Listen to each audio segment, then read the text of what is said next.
Welcome to the Independent Advisors Podcast, where we dive into the world of stocks, tradable markets, and financial planning with Jessup Wealth Management's Chief Investment Officer, Mark McEvily, and CEO, Matt Jessup. You'll hear tips, tricks, and strategies to address your financial well-being, and most importantly, conveyed in a way that everyone can understand. Here are your hosts, Mark and Matt. Welcome to episode 359 of the Independent Advisors Podcast. On today's show, we're covering a few timely and important topics, including market rotation year to date, dot-com bubble versus AI today, S&P earnings estimates, interest rate expectations, and an update on the semiconductor sector. Whether you're tuning in for market insights, planning tips, or just staying informed, there's something here for you. This week, my guest host with me, Aaron Kramer. Welcome. Thanks, Matt. Happy to be here. It should be a good one. It should be a good one. And the listeners and viewers will have to excuse my voice this week. Sinuses are hitting hard. Allergy season is always upon us. They are. And we're also blessed on the podcast to have Taylor Ledbetter. She'll be handling our financial planning topic of the week that I know you'll do with her, Aaron, and that'll be a fan favorite as well. Perfect. You want to handle pricing, my friend? So as always, we're going to review the month-to-date and year-to-date performance of the major indices that investors track. This data is from stockcharts.com as of the market close on July 15th. So starting off with the S&P 500 is up year-to-date 10.62% and quarter-to-date, I should have said that earlier, quarter-to-date 0.97%. The NASDAQ Composite Index is up a strong 13.02%, year-to-date and quarter-to-date up 0.21%. The IWM Small Caps ETF is up 20.65% year-to-date and down slightly at 1.56% quarter-to-date. The Vanguard All World X United States is up 13.71% year-to-date and down 0.74% quarter-to-date. Lastly, with the Treasuries, the 3-month T-bill is sitting at 3.78%. The 2-year T-bill is sitting at 4.17%, and the 10-year T-bill is at 4.59%.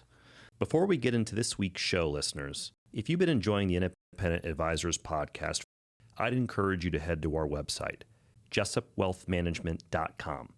I offer a 15-minute initial call where you can discuss your financial goals and see if JWM is a good fit for your needs. Scheduling is easy. Once you land at the jessupwealthmanagement.com website, just click Schedule Initial Call and select a time that works best for you. There's a quick survey to fill out that will help guide the conversation and ensure your time is used efficiently. If you're ready to learn more, visit jessupwealthmanagement.com and book your call today. So a lot of strength in smalls is what jumps out at the page to me. Huge outperformance here to date, and I believe it's still just a sector that's under-allocated to, underloved by a lot of Wall Street, and obviously it's showing its strength. I love that. Absolutely. I know you got a good piece on that. I do have a good piece on that. All right. Are you right if I jump into big headlines / current events? Yeah, it's a big headline this week. Very strong. Everyone's talking about. Yeah, and it'll flow right into a topic I have here, which is perfect. So the biggest thing is total CPI, or Consumer Price Index, was down 0.4% month over month in June. And that's from briefing.com.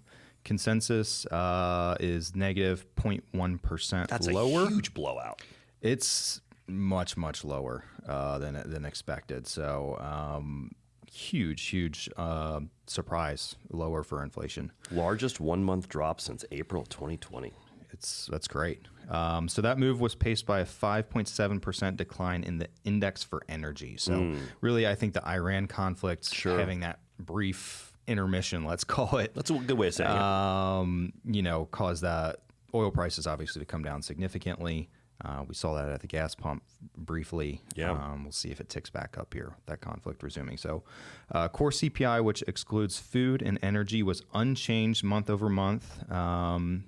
And the consensus was it would be up 0.2% from briefing.com, leaving it up 2.6% year over year versus 2.9% in May. So total CPI was up 3.5% year over year versus 4.2% in May. So that's a big drop. It's encouraging. So we'll see what the Fed does with rates here coming up soon.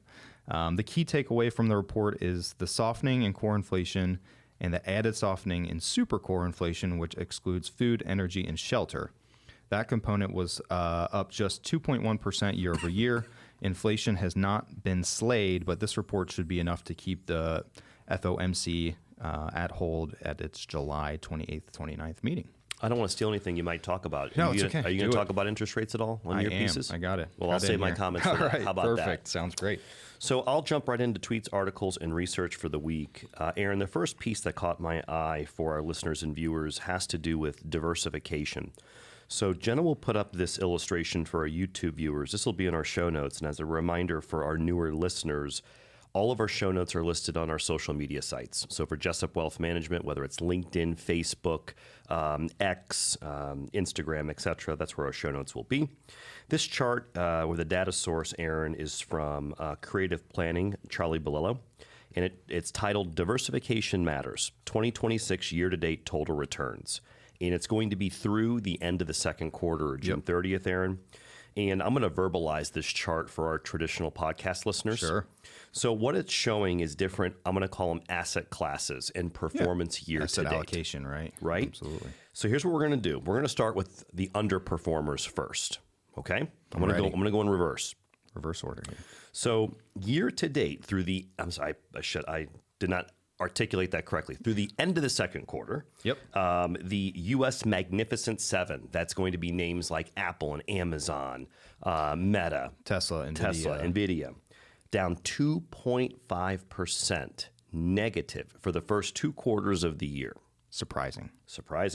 Then you have the U.S. large cap growth stocks represented by the ETF IWF, not a recommendation for or against. That was up 5.1% for the first half of the year. A little bit better. Then we have the regular S&P 500 represented by the ETF SPY. Again, not a recommendation for or against any of these others I'll mention. Up 10.1% for the first half of the year. Then we have VXUS international stocks up 14% even. U.S. large cap value. Surprising. Very surprising. Value's not really been in the headlines very much with semis being so strong. Well said. Up 16. It's kind of up sneakily. That's a good way to say it. It's under the surface. It's under the radar, but we've seen some strength there. You're not going to a cocktail party saying I'm overweight U.S. Large value. That's boring. That's very boring. Yeah. You'd be like, that guy's going to be a dud at the party. Hey, there's the perma value people though. I'm going to try it at a party and see what happens. So the next thing I got is MDY U.S. mid-cap stocks, 17.2. Very You strong. kind of highlighted that a little bit with smalls. We'll get to that. Yep. U.S. small-cap stocks, IWM, through the first half, 22.6, Aaron. Excellent.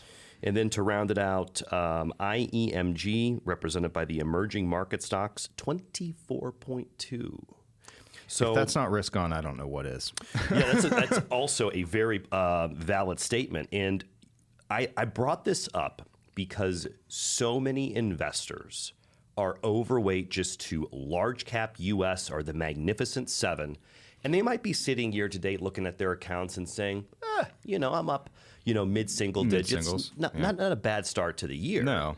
But there's a lot of asset classes that I feel are not being allocated to by a lot of investors.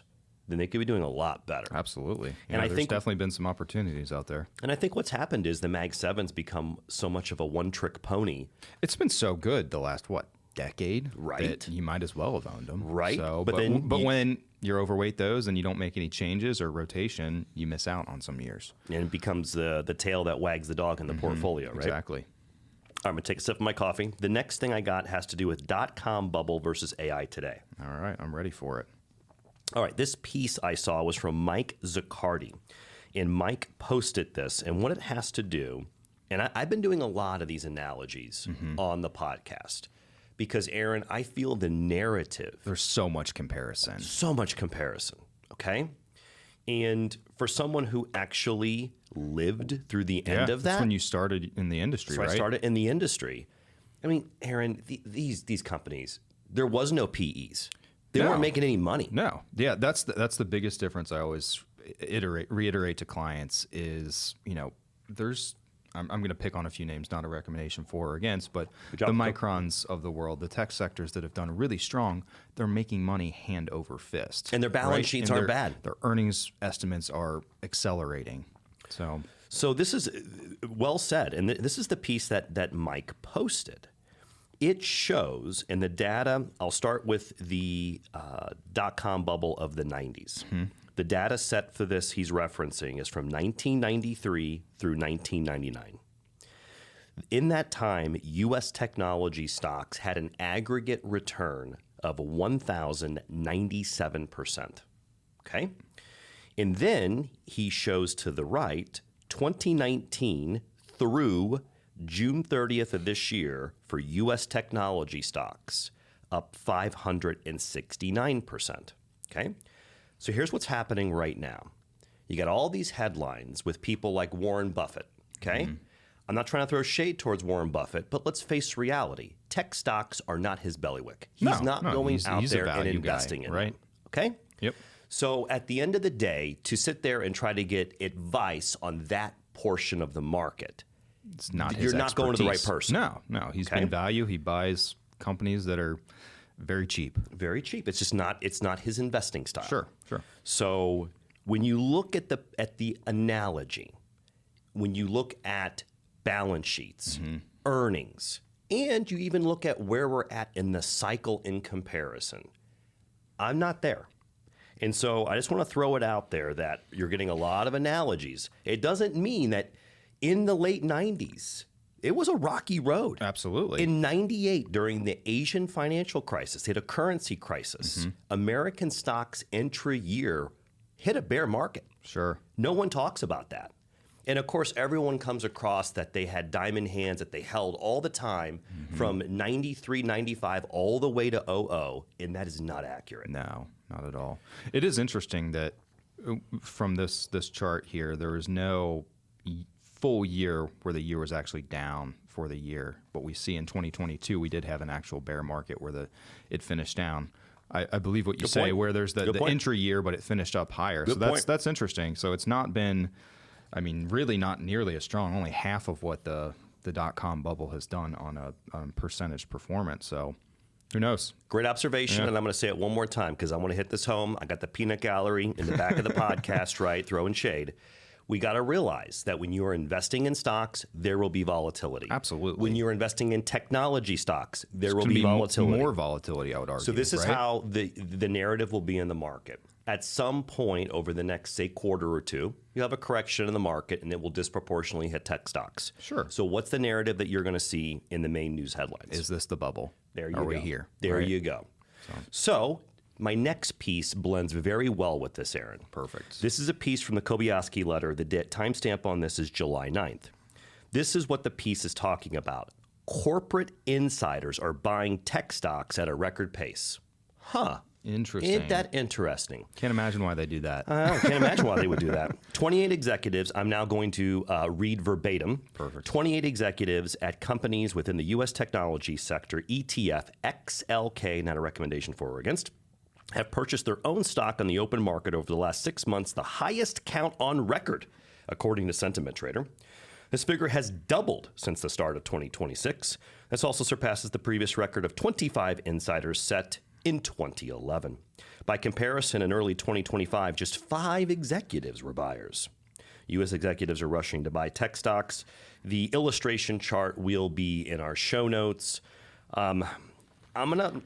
I feel like I've hit this hard enough, but I just want to throw it out there that insiders are not going to sit there and buy their own stock if they didn't feel they were going to make money. If they doesn't guarantee it's going to happen. No, but they're not going to buy if they feel it's super expensive. We'll throw it out PE there. ratios are unreasonable. If Mark McEvily were here, he would say something along the lines of, Matt, that's not bearish. It's not. He would sit there and say there could be, countless reasons why someone would sell their company stock. Yeah. You right? need liquidity or, your asset concentration. There's a lot of reasons. There's only one reason to buy it. There's only one reason to buy it. We wanted to take a minute and tell you about a service we personally use and trust, LifeLock by Norton. With everything we do online these days, protecting your identity and personal information is more important than ever. That's why we've partnered with LifeLock, a leader in the identity theft protection industry. Their mission is to empower people to live their digital lives safely, offering tools to help protect you and your family from threats like identity theft, cybercrime, and fraud. They combine advanced technology with 24/7 support to keep your information safer in today's connected world. We use it ourselves, and we think it's a valuable tool for anyone looking to add an extra layer of protection. If you're interested in checking it out, you can use our special link to get a discounted rate. As a heads up, we do receive a percentage of compensation if you sign up using our link, but we partnered with LifeLock because we believe in what they offer. To learn more and get the deal, just head to jessupwealthmanagement.com/LifeLock. Aaron, over to you. Awesome. All right. I've got my first piece here, and this is going to be S&P 500 earnings estimates. I also have it's from Charlie Bilello in Creative Planning, as this chart's here. I'm going to read the X post here. S&P 500 earnings are now expected to increase by 24% this year. 24%. In a normal year, what we see earnings estimates are revised down. Yeah, if we got to low double digits, I would be very happy. Yeah, and that's what the normal years have been, is, low double digits, the 10, 13, 14, I'd be very happy with 15%, that. right? And we started off the year with an estimate of 13.2. I have it memorized. Yes, which is very normal. So we've never seen earnings growth this high outside of a post-recessionary rebound. An unprecedented boom fueled by massive EPS gains in big tech. So, the last year that we saw growth like this was coming out off of COVID in 2020, right? Bounce back. So, I think this just goes to show, especially with the bubble concerns and all the talks around that, earnings are so strong in these subset of asset classes that I feel comfortable saying that they're not overpriced, and it's reasonable with how much growth they've had in earnings. Another way to say it is, if you look at this earnings growth, this is a rare year where earnings growth has outpaced S&P 500 price appreciation. Absolutely. That hasn't happened many times in my career. I've never seen it. And that is a narrative that is getting lost in the shuffle. Secondly, if these earnings continue at this pace, just kind of stay where they're at, even fall back to 18%. Let's just throw that out there. Any dip in this market, I think, is going to be short-lived. Quickly bought. Yeah. And I said it, and Jenna could probably timestamp it. I said it in the podcast a month or two ago when we had a little bit of weakness. And the narrative hasn't changed. You're going to get some. The thing is, if you're under allocated to equities, I really feel volatility will continue. You're going to get your shots up at bat. Absolutely. Yeah, volatility. Don't chase it. You'll get your chances. It's honestly welcomed at this point. With how strong the market's been, any of those dips, in my world, I would be a buyer. I would too. I would too. You'll get your chances. Don't chase it. Yep, absolutely. And we will have that chart in the show notes. It's a good chart by Charlie in Creative Planning. All right. Good piece, Aaron. Yeah, it's a good one. Next piece is gonna fit right in with interest rates. So I've got an X post by CME Group themselves. So the Chicago Mercantile Exchange reports on futures. Yep. And their X post here is #FedWatch. July rate hike probabilities continue to hover around 34%. This is as of July 13th, so just a few days ago. This was prior to the CPI report coming out, though. I will preface that. Yep. With all eyes on CPI, PPI, and Fed speak. So again, sitting in that target range of 3.75 to 400 at 34%, and the current rate is 3.5 to 3.75% in Fed funds rate. So, and this is a good piece to highlight, because this is where the numbers were before the data came in that you articulated. Decent shot, 1/3 shot that the Fed was going to hike rates this month. I think if we look today, it's gone. It's gone. It's probably next to zero. It's gone. It's gone. In fact, the probability of a singular rate cut at some point in the second half of 2026 is now being priced in on those CME futures. One rate cut. Interesting. So we shall see. Interesting. If inflation continues to come in lighter than expected, I don't see a rate hike at all. Yeah, personally. I'll take it one step further. I don't care what party has power on the presidential side of the equation. either party would want inflation to come in and things to look rosy around the Absolutely. midterms. So here's the Absolutely. fact. You have an administration that is motivated to make decisions to try to get inflation down as much as they can. And to basically wrap up this Iran conflict prior to November elections, right? Yeah. Because that's the kicker here that's causing it to stick around. Yeah. Is oil prices, That's right. essentially, right? All right, I got one more. What do you got? This is we had similar data pieces here. Oh, yeah? The Kobayashi letter on July 12th. It's an update on free cash flow stats on semiconductors. Ooh, I've seen This something is like this. juicy. Very. So I'll just read through this first couple lines here. NVIDIA, Micron, Broadcom, AMAT, Applied Materials are now expected to generate a record $430 billion in combined free cash flow over the next 12 months. I'm going to read that again. $430 billion in combined free cash These flow. companies have printing presses, man. Literally just printing money. It's insane. So again, not a recommendation for or against any of these names, but that kind of cash flow is just insane. And if you look at the chart here, this is from Bank of America Global Research that we'll have on the show notes as well. It overlays semiconductor companies, free cash flow, and hyperscalers. So all the AI build-out companies, right? So the hyperscalers are spending trillions, right, almost, over the next year or so. Yep. And where is all that cash flowing to?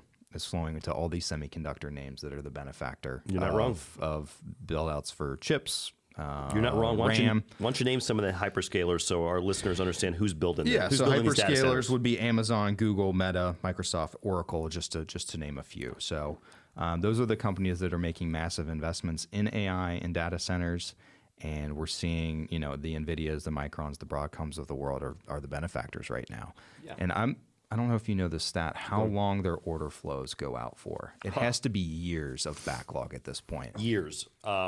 My immediate thought when I see this is I feel that the market or investors in the chip names, you mentioned a couple, again, not a recommendation for or against, like the NVIDIAs and Microns and Broadcoms of the world. We got to realize that, in my opinion, those stocks are pricing in how long these growth rates and these excess profit margins and excess profits are going to continue. Sure. Is that going to be another 2 quarters or is that going to be another 12 quarters? And that is the game that you have to play on that end, because once the growth rates start to slow, the stock prices will adjust for the new growth rate. Whereas on the hyperscalers, as they do this infrastructure build out, and when they start to slow their spending because the infrastructure has been built out, and they can start to enjoy the dividends. Right, they're actually going to start earning money from all these capex and investments, right? I just want to throw Could it be a out good there. shift in some of those the hyperscaler names over the next couple of years. Heck yeah. I mean, at the end of this decade, if you start to have the infrastructure built out and then all of a sudden the hyperscalers are the ones collecting the dividends at that point, what do you think could happen to the valuations? Potentially. I'm Yeah, speculating. absolutely. Yep. And I just want to throw a warning out to people who are drastically overweight on the chip side, who just think I can hold this for the next 5 or 10 years. There's a risk. There's potential bull cases people are throwing out. Sure. Things like the refresh cycle. How long does an NVIDIA GPU unit last when it's working 24/7, 365? Sure. Or what is going to be the need for memory of robotics? I've heard the other side of it. I've also been doing this long enough to know once those growth rates slow, you're going to get nailed. Absolutely. What I forgot to mention, I like this line here. So when we're talking about NVIDIA, Micron, Broadcom, AMAT on their free cash flow of $430 billion, it says that would be more than triple the free cash flow they generated just 2 years ago. Triple. So you wonder why Micron's stock price has tripled. Yeah, I mean, I don't anymore. Well, yeah, I mean, I'll pick on Micron again, strongly emphasizing this, not a recommendation for or against. Not at all. You got to face reality. This is a name that if it doesn't move at least 5 to 6% in a day, I'm surprised. Absolutely. So when I look at my system and it's up 8%, down 10 the next day, that's par for the course. Mm-hmm. And, if I had clients that had money in a name like that, it doesn't matter that it's Micron, but a name that moves like that. Sure. if they've owned it for, 5 years and I'm playing with house money, that's a different perspective I have. If I'm allocating brand new client money to a name like that, I don't know how well I'd sleep at night. I'd be hesitant, personally. Does that make sense? Yeah. Small weightings, potentially. Hey, that's why Mark McEvily gets to make those day-to-day buy and sell decisions stress, and be right? chained to his terminal, right? That is right. I don't envy that. Any other thoughts before I politely step aside for the one and only Taylor Ledbetter? No, I think I like the diversification piece you started with. I think that's really important for clients that maybe, or listeners that manage money themselves, or the DIYers out in the world. It's important to diversify. Don't be chained to a handful of names that maybe have done really well. You can see the opportunity cost out there for being under diversified. Good point. 2 thoughts came to mind when you were replying there. First is, there's a lot of those Mag 7 names that have just gotten absolutely nailed, and some just right outside the top 7 by market cap. And I'll throw out a couple. You have names like, Microsoft and Oracle. I'm not recommending them. They can keep going down. But some of these stocks They're are pretty cheap. They're in bear market territory. They're kind of cheap. Okay. They're off over 20%. And so there's some opportunities out there if you're a long-term investor. You got to do your homework on these names. Absolutely. Right? The other thing I throw out there is we're in earnings season. So earnings season is going to be for the second quarter of this year. It's where publicly traded companies are going to report their earnings and provide, most of them, guidance for the rest of the year. Yep. And you are going to see some volatility after these companies report. Okay. Absolutely. So, for example, a big name in the S&P reported this morning, United Health. They beat earnings. When I woke up this morning, that stock was already on the move. You're going to see, if you look beyond the microns and the NVIDIAs, if you see a move of mid-single digits upwards of double digits, it's probably because the market's reacting to its earnings report. Report. Yeah, I'd argue that the next month or two here could be some of the most volatile periods of time that we'll go through this year. Well said. Yeah. Right, because we're going to be on the edge of that midterm election. We got the earnings results. We still have continued geopolitical headlines you mentioned in the Middle East. I think volatility is to be expected. Yeah, and just we got to remember, volatility is normal. Invest for your time horizon, your goals and objectives. Absolutely. Love it. All right, I'm going to have Taylor on. Awesome. Thank you. All right, welcome, Taylor. Yeah, it's good to be back. It's been a little bit. Absolutely. All right, do you want to jump right into your financial planning topic of the week? Yeah, so today I'm going to be talking about just an update on Trump accounts because they were just activated on July 4th. Perfect. So I know Mark did talk a little bit about this topic on last week's podcast, so I won't do a ton of reiteration, but just as a reminder, Trump accounts are essentially like an IRA for kids. Yep. Almost. Exactly. And previously, so we all kind of knew that the government was going to do matching contributions of $1,000.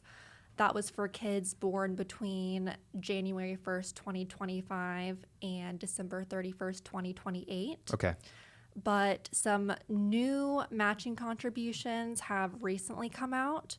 So now, if you were born before January 1st, 2025, you're actually eligible to receive a one-time deposit of $250.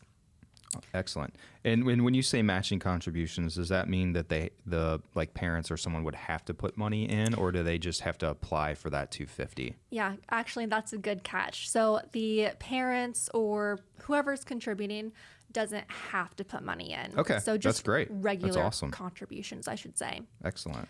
So to be eligible for that $250, you have to be 10 years old or younger when the program launched. You have to have a valid social security number, and you have to live within a zip code where the median family income was $150,000 or less. Okay. Interesting. And I do think it's possible we could see some more of these like one-off extra contributions, because the reason this $250 was introduced is actually because of Michael and Susan Dell of Dell Technologies. And their foundation? Yeah, so they Awesome. made a massive donation, and I believe other companies are interested in doing the same thing. Okay. Just nothing's been confirmed Yeah, yet. I know this is also new. Nothing's really formalized or finalized at this point quite yet. Right. I mean, yeah, the account has been activated for like Like, 2 weeks. Yeah, if that. exactly. Perfect. I think there was also some questions about the investment side of things for this account. So as of right now, any contributions made to the Trump account are going to be kind of put into a default investment. Okay. So the default investment for right now, it's called the State Street Spider Portfolio S&P 500 ETF. Kind of Okay. a mouthful to say. It is a long one. So essentially, this is just going to be tracking the S&P Yep. 500. So it's going to be all stock. The Treasury is going to make other investment options available. We Okay. don't know when. So for right now, this is the only That's the only option. Yeah, my guess is they'll have other kind of broad market indexes that are available. That would be my guess. Similar to the SPY or SPYM, will likely be maybe some more broad market that extends outside of just the S&P 500 would be my guess. Who knows though? Yeah, no, I think they do kind of have a working list of 5 to 6 other ETF options, like international or total market index Gotcha. options. Perfect. So they all have to be low fee as well, hence why they're going the ETF route. Excellent. So I also wanted to go over how to actually open up this account. And you can do that a couple of different ways. So you do have to file Form 4547. So to do this, you could have made that election on your 2025 tax return. Okay. If you did not do that, you are able to submit this form in the Trump Accounts app. And the Trump Accounts app is live on the App Store, so you can go ahead and download that. But the other option is you can just create an account on the IRS's website, and you should be able to fill out and submit the form Excellent. on there. And as far as the app goes, so again, that's in the App Store. It's also in Google Play. It's just called Trump Accounts. Trump Accounts. Awesome. Easy. I think it has like a white and gold picture on it. Perfect. So when you have activated the account and you're all signed in, you'll be able to see all of your balances, contributions, investment performance. You'll be able to set up recurring contributions and link your bank account Excellent. as well. And something else that I thought was really cool is they do have financial education modules for the parents and the kids. That's wonderful. I think that's a great thing because I mean, there's so many. You don't get a lot of financial education typically in school. I know there's a big push across the U.S. to get that in schools, and it's becoming more popular. But having an easy to access resource with good information is important, and hopefully helps motivate kids and parents to invest long term because we all see every day like the benefits of long term consistent investing, but not everyone has that opportunity, right? Right. Yeah, it's something that they can just sit down and kind of watch together. Awesome. As of right now, I think there's about 15 different modules Perfect. on there. So I would think maybe over time they would add more. I'm not sure if it's just like 15 videos or 15 lessons that are more interactive, but either way, I think it's great that they have that on the app. Love it. Love it. Love it. But yeah, as far as new information, it was really those investments and that contribution I wanted to touch on. I think that kind of answered a little bit of the unknowns. questions. Perfect. Yeah, I Yeah. think that's great. I think we'll obviously have the stuff in the show notes, so you can use the links here to get access to that, and I think it's something everyone should take advantage of, right? Some free money and jumpstart your child's kind of retirement or savings, and investments, right? Yep, I completely agree. Perfect. Anything else on the Trump accounts for listeners? Nope, I don't think so. Perfect. All right. Well, I appreciate that. That is useful information for listeners. We'll sign off at this time. Thank you for listening to episode 359 of the Independent Advisors Podcast. Catch us next week on episode 360. Thank you for listening to the Independent Advisors Podcast. If you're interested in hearing more, hit the subscribe button so you can be notified every time a new episode gets released. Feel free to share with friends, family, and follow us on Facebook, Twitter, LinkedIn, and X. Mark and Matt will continue to share beneficial information on these social media sites. Also, check out the podcast tab on their website. That's www.jessupwealthmanagement.com. There you'll find links to every episode of the Independent Advisors. Have questions or topics you want to discuss on the show? Send an email with the words questions and topics in the subject line to inquiries@jessupwealthmanagement.com. We'll talk about it right here on the podcast. Certain sections of this commentary may contain forward-looking statements based on reasonable expectations, estimates, projections, and assumptions. Forward-looking statements are not guarantees of future performance and involve certain risks and uncertainties which are difficult to predict. All indices are unmanaged and are not available for direct investment by the public. Past performance is not indicative of future results. This podcast is provided for general informational purposes only and does not constitute either tax, legal, or financial advice. Although we do go to great lengths to make sure our information is accurate and useful, we recommend you consult a tax preparer, professional tax advisor, financial advisor, or lawyer regarding your specific circumstances.